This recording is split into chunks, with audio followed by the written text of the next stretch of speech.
Chapter 7. The Water Remembers.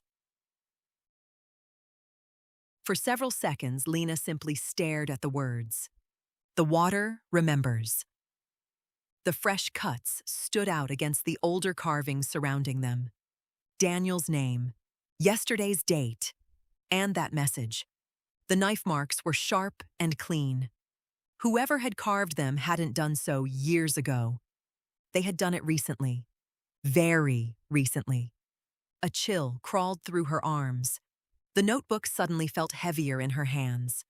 The wind shifted. The smell returned, stronger than ever. Lena immediately noticed something else. The odor wasn't coming from the marsh. It was coming from beneath the island. Her eyes drifted downward, toward the muddy ground, toward the twisted roots of the trees. The smell seemed to rise from cracks in the earth itself. Rot, decay, and something chemical, as if two completely different scents had merged into one. She slowly backed away from the shelter. The voice called again. Help! This time she ignored it. The sound no longer felt human. It felt intentional. Like bait. A lure.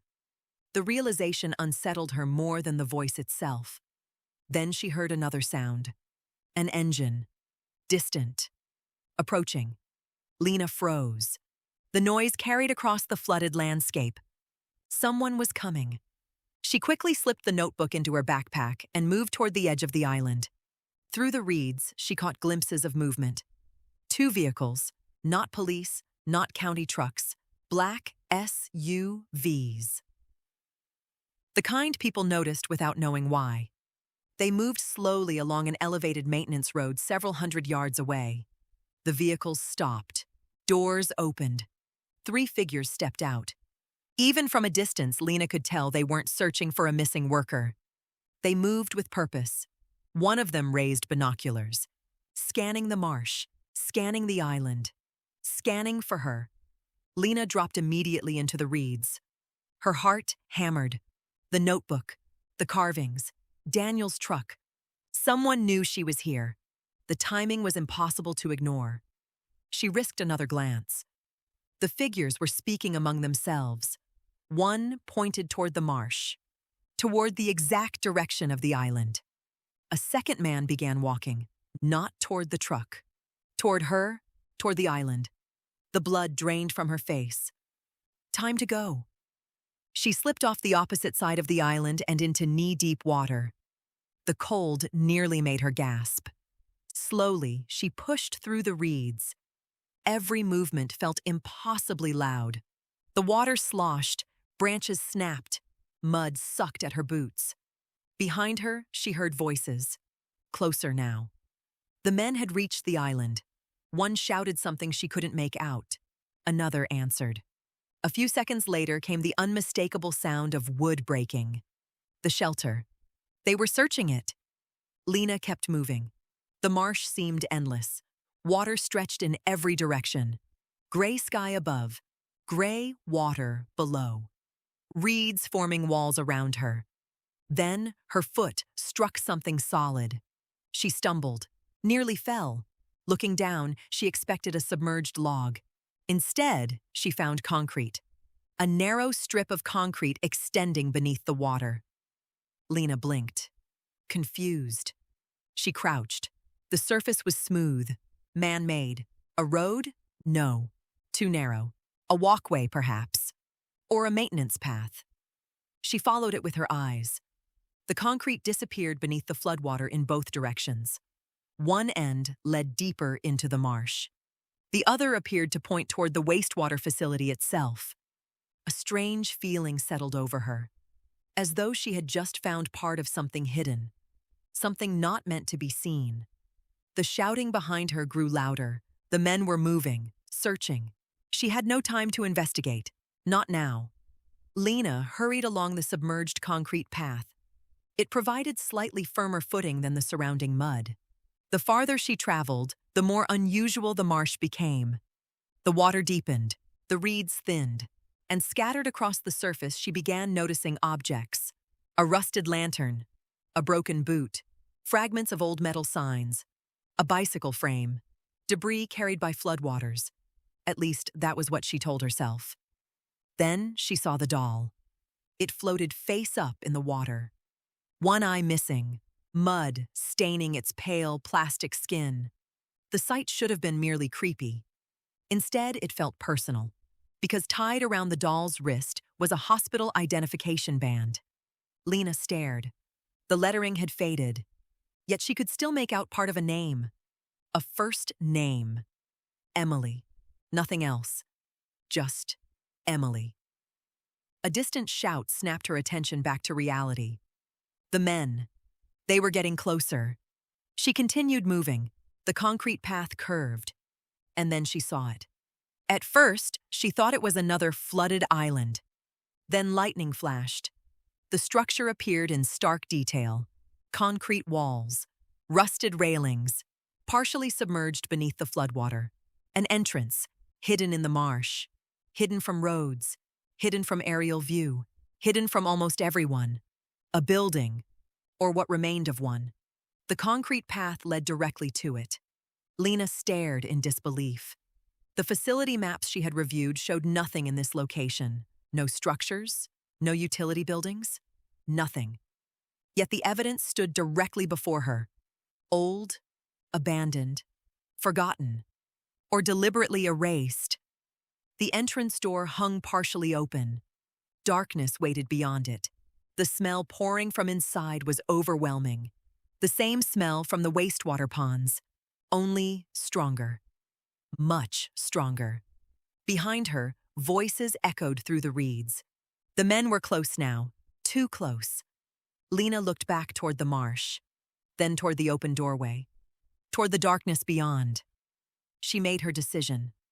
Taking a deep breath, she stepped inside, and immediately realized she was standing at the top of a stairwell leading deep underground. Top of form, bottom of form. Chapter 8. The Stairwell.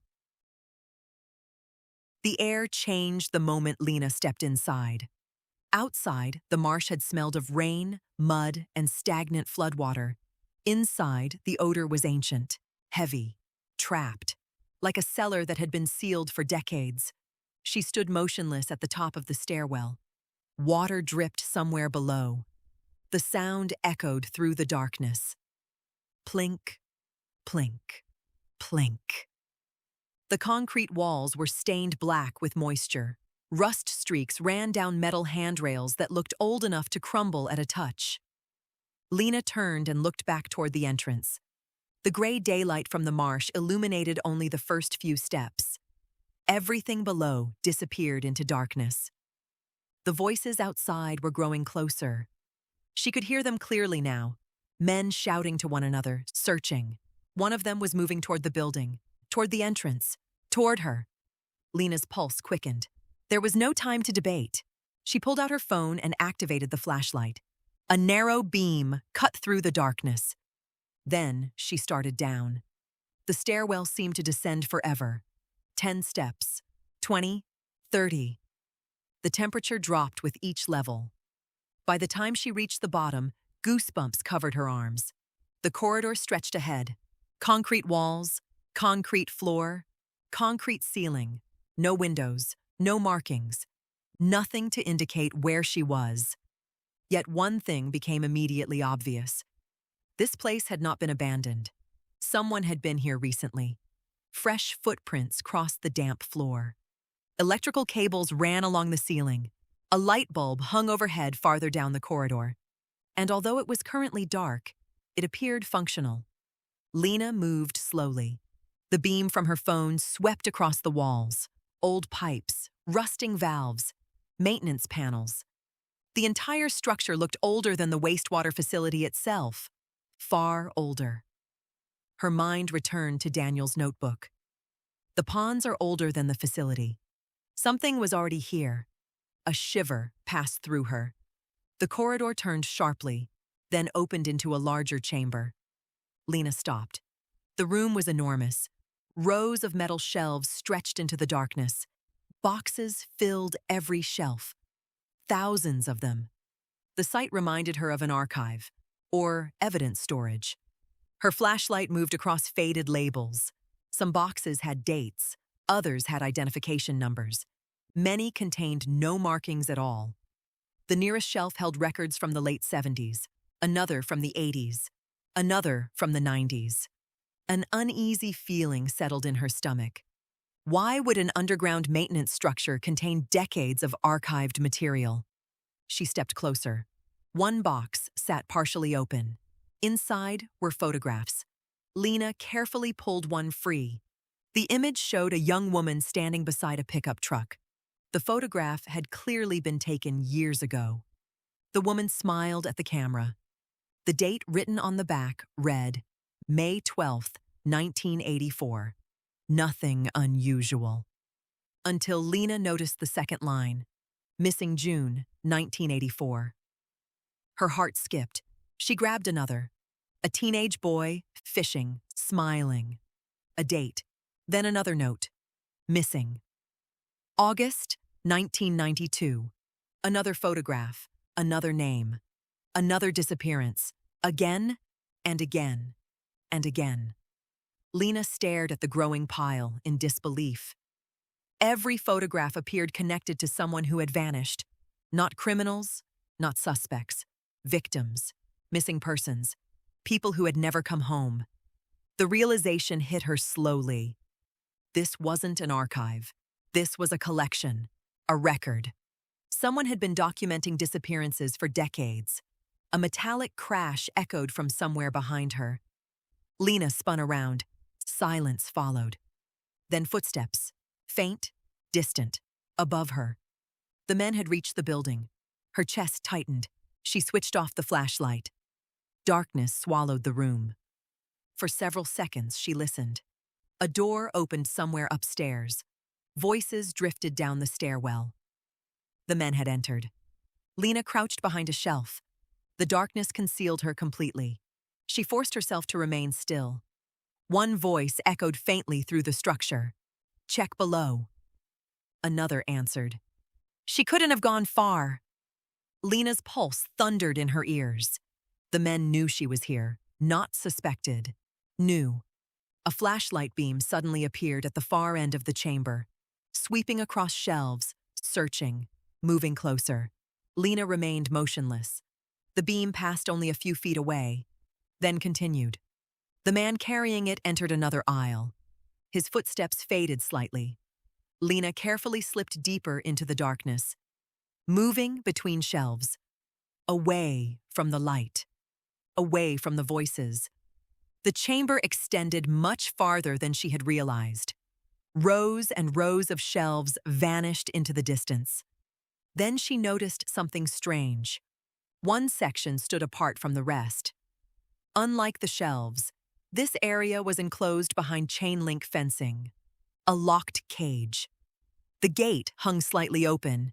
Inside sat several large filing cabinets and one enormous metal door. Unlike everything else underground, the door looked newer, recently maintained, recently used. Lena moved toward it.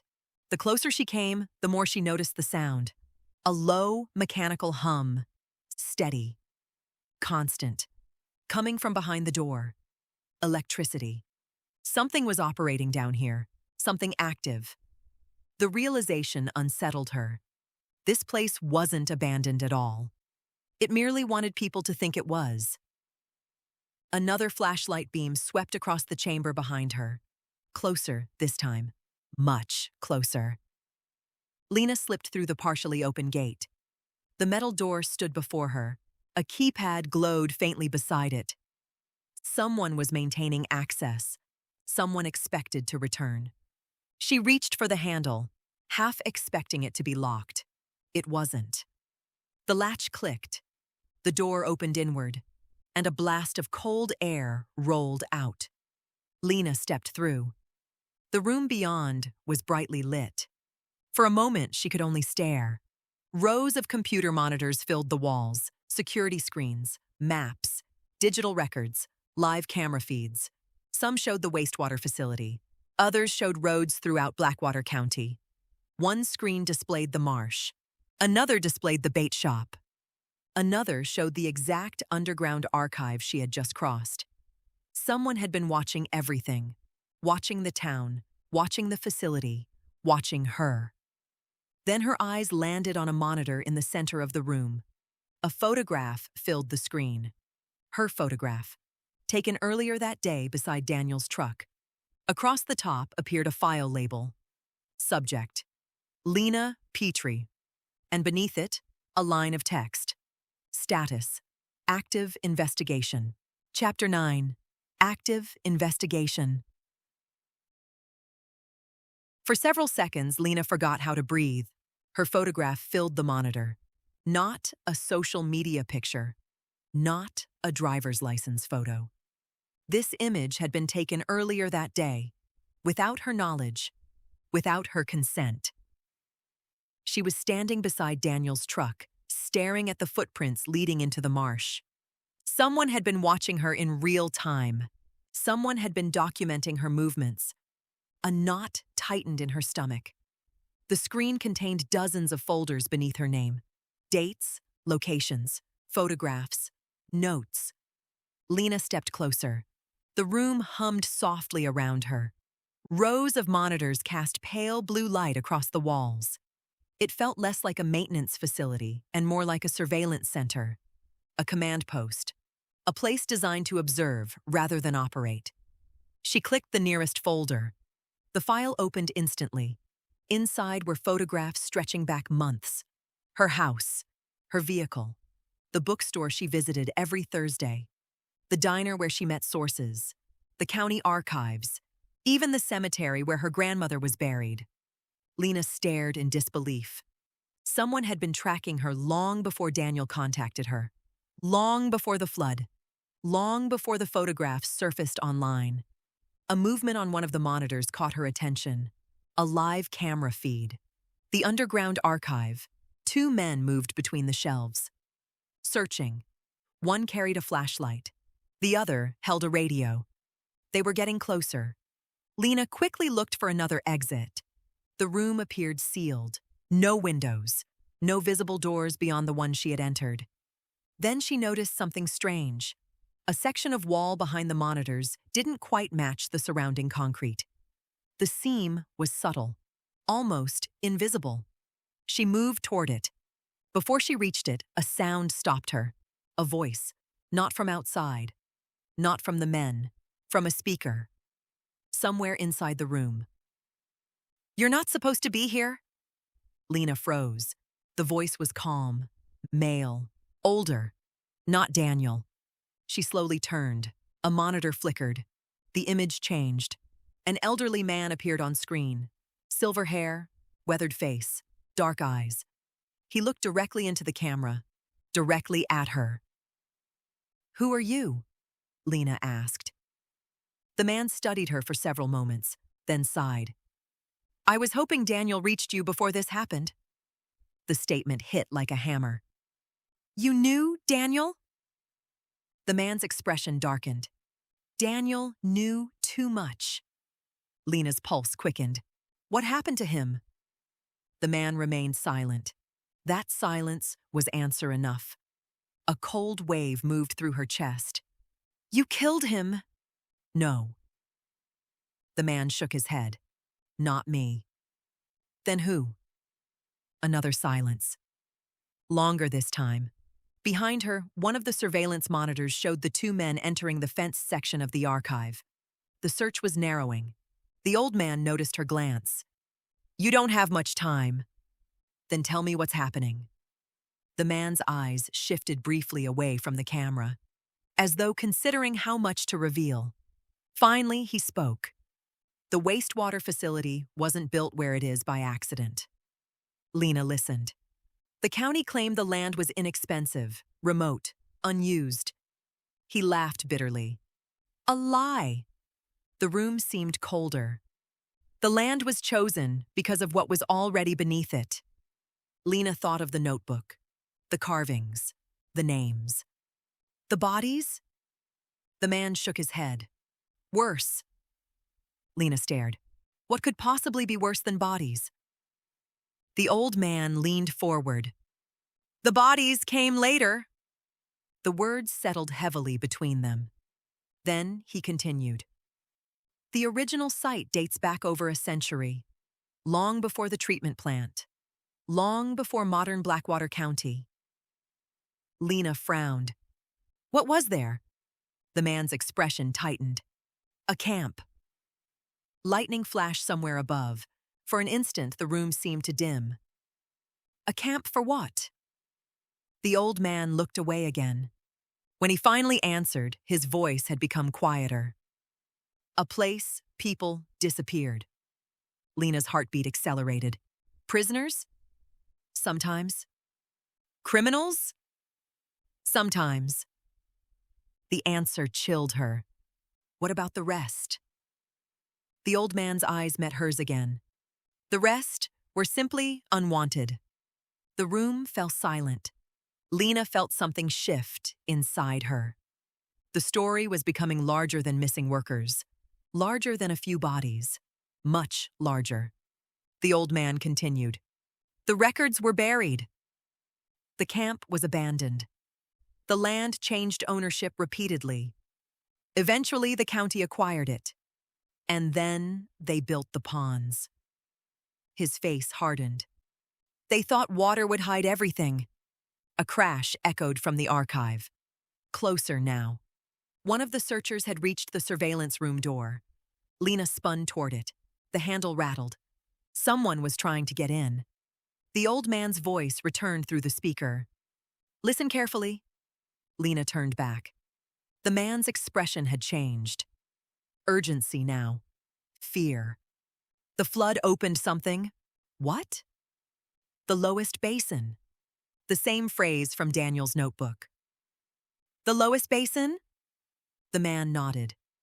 Nobody was supposed to find it. Another violent rattle shook the door. The men outside were attempting to force it open. The chamber beneath the basin contains the original records. Lena stared. What records? The old man's face went pale. Every name. The room suddenly felt too small, too quiet, too cold. Every victim. The door groaned. Metal bent. The searchers were getting through. The old man leaned closer to the camera. If they recover those records, the truth disappears forever. Lena's mind raced. What truth? The man answered with a sentence she knew she would never forget. The town wasn't built over a graveyard. A tremendous crash shook the room. The door began splitting from its frame. The men were almost inside. The old man continued anyway. It was built over a slaughterhouse. The screen abruptly went black. At the same moment, the hidden section of wall behind Lena clicked. A seam opened, revealing a narrow passage descending deeper underground. And somewhere beyond the broken door, footsteps charged toward her. Chapter 10. The passage below. The hidden doorway widened with a grinding metallic groan. Lena stared for half a second. Then survival took over. She slipped through the opening just as the surveillance room door exploded inward behind her. Heavy footsteps thundered into the room. Voices shouted. Flashlights swept across the monitors. One of the men yelled, "She's here!" Another voice answered, "Find her!" The hidden passage sealed shut behind Lena. Darkness swallowed her. Only her phone's flashlight remained. Her breathing echoed through the narrow corridor. Concrete walls pressed close on both sides. The air felt colder here, older, as if no fresh air had entered in decades. For several moments, she simply stood still, listening. Nothing. The voices had vanished. The passage was soundproof, or nearly so. Lena moved forward. The tunnel sloped downward, deeper, far deeper than she expected. The wastewater facility sat on relatively flat land, yet this corridor seemed determined to descend beneath it. Water dripped from the ceiling. The occasional crack in the concrete revealed tree roots that had somehow reached this depth. The roots looked strange, twisted, almost black. Several appeared fused together, like veins running through stone. A sudden memory surfaced, her grandmother's voice. One of those stories told on summer evenings when power outages forced everyone onto the porch. Some places remember what happened to them. At the time, Lena had laughed. Now, she wasn't so sure. The tunnel continued. 5 minutes, 10, 15. The deeper she went, the stronger the smell became. Not sewage, not exactly. Something beneath it. A scent she couldn't quite identify, like wet earth mixed with rust. Then she noticed the walls. The concrete had changed. At first, she thought it was staining. Then she realized she was seeing older stone beneath the newer construction. Massive blocks, hand-cut, ancient compared to the surrounding facility. The old man's words returned. The bodies came later. Something was already here. Lena ran her fingers across the exposed stone. Cold, smooth, very old. The passage widened. A few yards later, she stepped into a chamber and froze. The room was enormous, far larger than anything she had expected underground. Her flashlight struggled to illuminate the space. Stone columns rose into darkness overhead. The ceiling vanished beyond the beam. Water covered portions of the floor. The chamber looked less like a utility tunnel and more like something forgotten by time. A place hidden beneath the county long before modern roads existed. Then her light found the walls. Writing. Thousands of words. Names. Dates. Entire sections carved into the stone. Lena approached slowly. The carvings stretched farther than she could see. Some appeared more than a century old. Others much newer. The oldest date she found stopped her cold. Nearby another. Then another. Her pulse quickened. The chamber wasn't recording a few disappearances. It was recording generations. Entire generations. She moved deeper into the room. The carvings became denser, more organized. Entire family names appeared together. Groups, lists, records, the missing, the dead, the forgotten. A sudden realization struck her. Someone had been preserving these names. Someone had spent decades ensuring they weren't erased. Then her flashlight found a table, an actual table, wooden, covered in papers, maps, photographs. The surface looked recently used. Someone had been here. Recently. Very recently. Lena approached carefully. One map immediately caught her attention.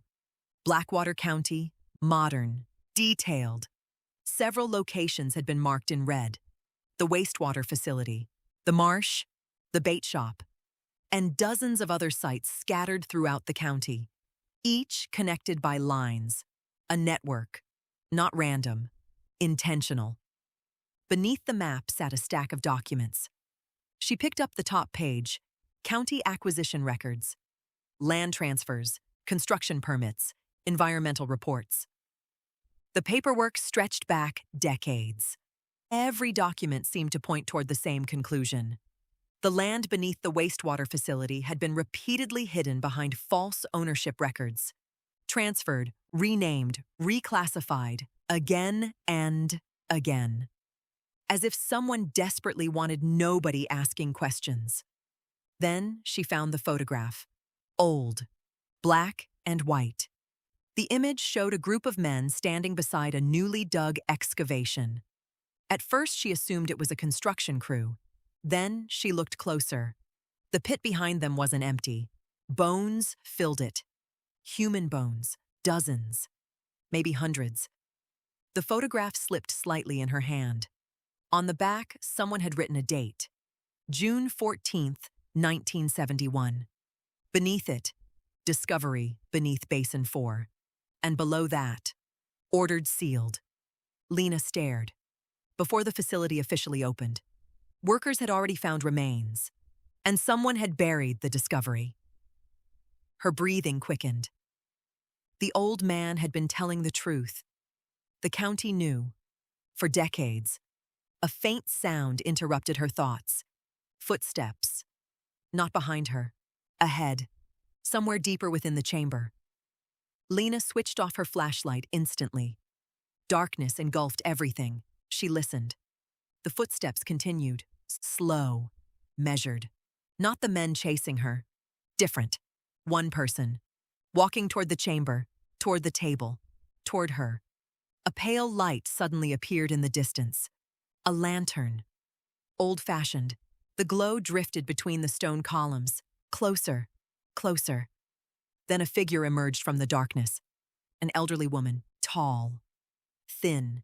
Gray hair hanging in a long braid down her back. She carried the lantern in one hand, a rifle in the other. Lena remained motionless. The woman stopped about 20 feet away. For several seconds, neither spoke. Then the woman nodded toward the photograph in Lena's hand. "You found the Basin records?" Her voice echoed softly through the chamber. Lena swallowed. "Who are you?" The woman studied her carefully, not hostile, not friendly, evaluating. Finally, she answered, "My name is Evelyn Cross." The name meant nothing to Lena. The woman continued, "And if you're standing here, Daniel is dead." The statement landed like a stone. Lena didn't answer. She didn't need to. Evelyn already knew. The older woman's expression hardened. They finally moved against him. A silence followed. Then Lena asked the question that had been haunting her since the beginning. "What is this place?" The lantern light flickered across the carved walls, across the endless names, across the hidden chamber beneath Blackwater County. Evelyn's eyes followed the carvings. When she spoke again, her voice had become very quiet. "This," she said, "is the part of Blackwater they buried before they built the town above it." Then she raised the lantern. And for the first time, Lena saw what lay beyond the nearest row of columns. Rows of shelves, thousands of boxes, thousands of files. A hidden archive stretching into darkness. A record of every disappearance connected to Blackwater County. And somewhere in the depths of that archive, someone had left the original records of the slaughterhouse beneath the ponds.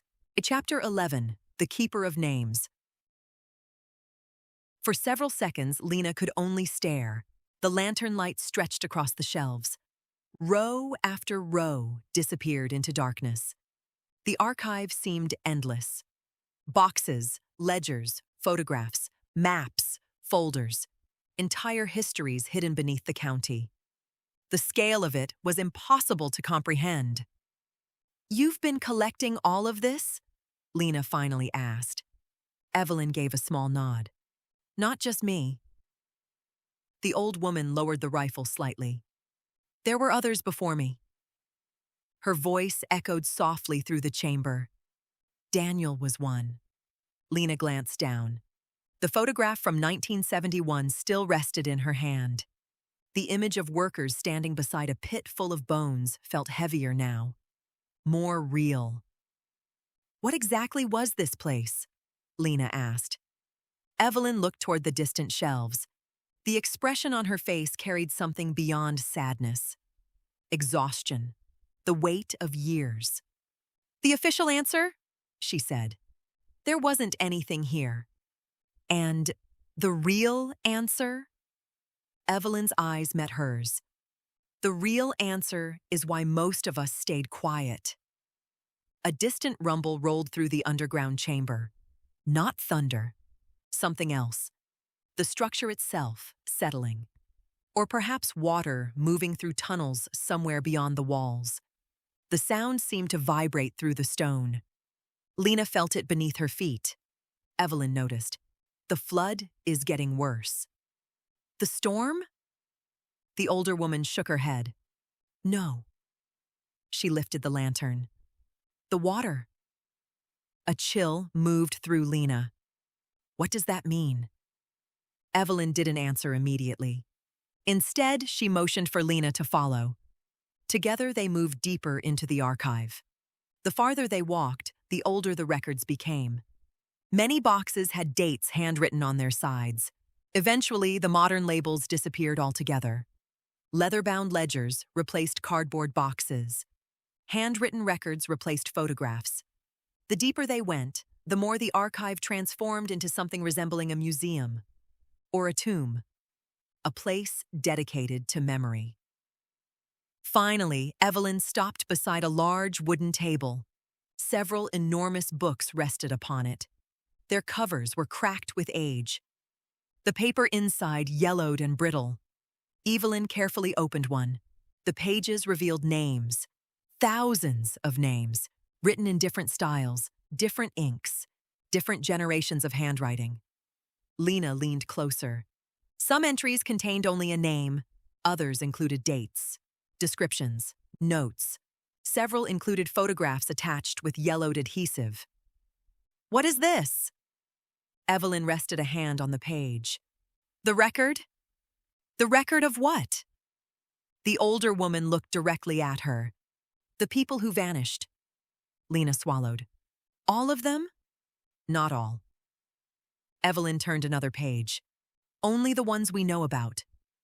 The statement hit harder than expected. Only the ones they knew about. The implication hung heavily in the air. How many had never been identified? How many had never been recorded? How many names had been lost completely? Lena's eyes drifted across the pages. Then she noticed something unusual. A section marked separately from the others.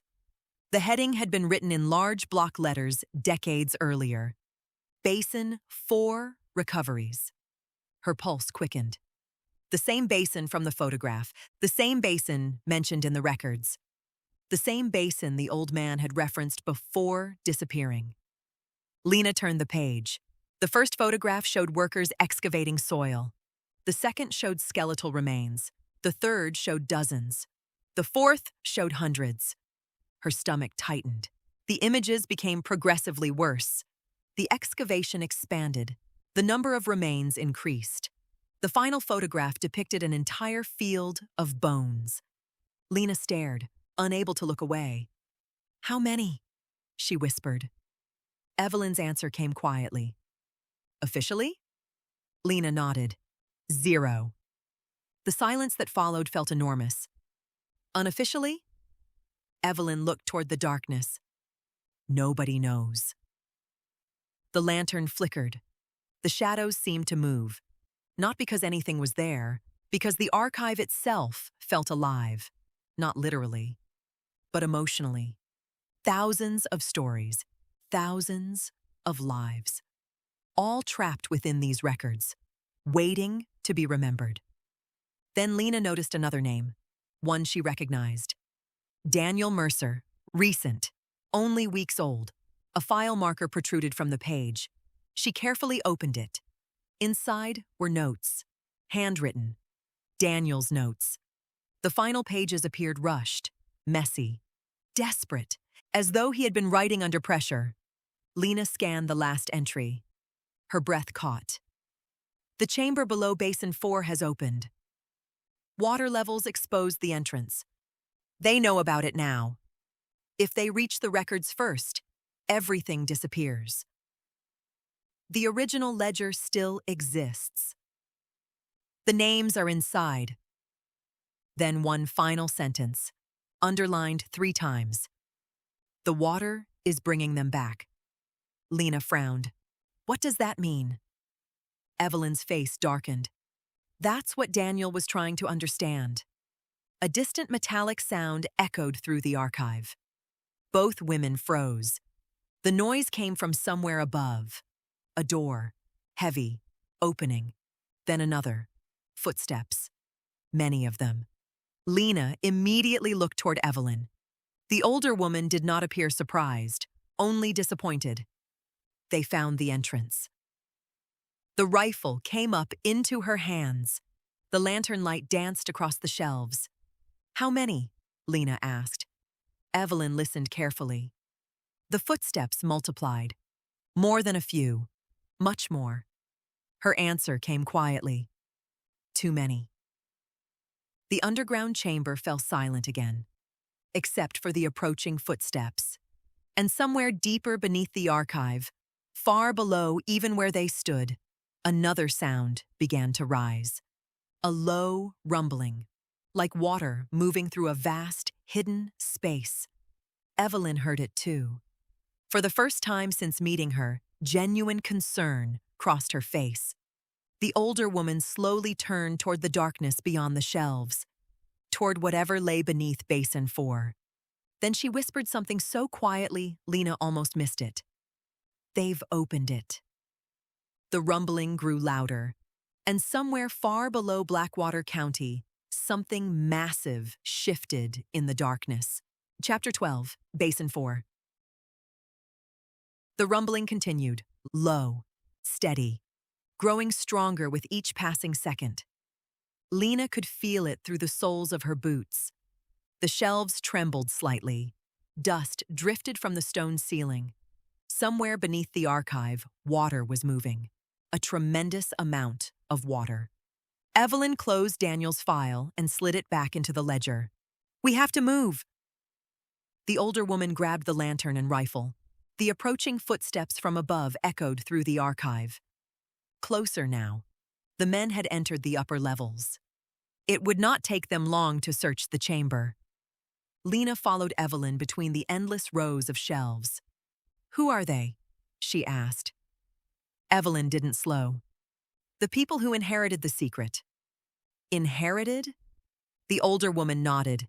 "Most of the original people are long dead." "Then who's protecting this now?" Evelyn's expression hardened. "Their children." A cold silence followed. "Their grandchildren." Another shelf passed. More names, more records. "Their businesses." "Their families." "Their political allies." Evelyn glanced over her shoulder. Secrets like this survive because ownership changes. The lantern light flickered across the stone. People die. Records disappear. New people step into old positions. And eventually, nobody remembers why they're hiding something. Lena frowned. "They just keep doing it." "Exactly." The archive narrowed. The shelves became less frequent. The stone walls closed around them. Ahead, darkness swallowed the passage. The rumbling grew louder. Then Lena noticed something carved into the wall. A large number. The marking appeared ancient. Several more carvings surrounded it. Arrows, symbols, names. Evelyn stopped. "This is it!" Lena looked around. The passage ended abruptly. Solid stone blocked their path. No doorway, no stairwell, nothing. "This is Basin 4? Evelyn raised the lantern. "The entrance." She placed the lantern on the ground, then reached toward the wall.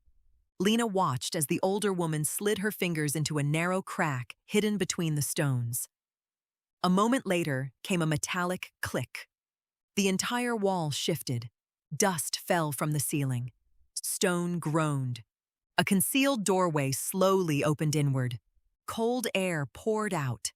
Much colder than anything else underground. Lena's breath became visible. The smell hit next. Not sewage, not decay. Earth.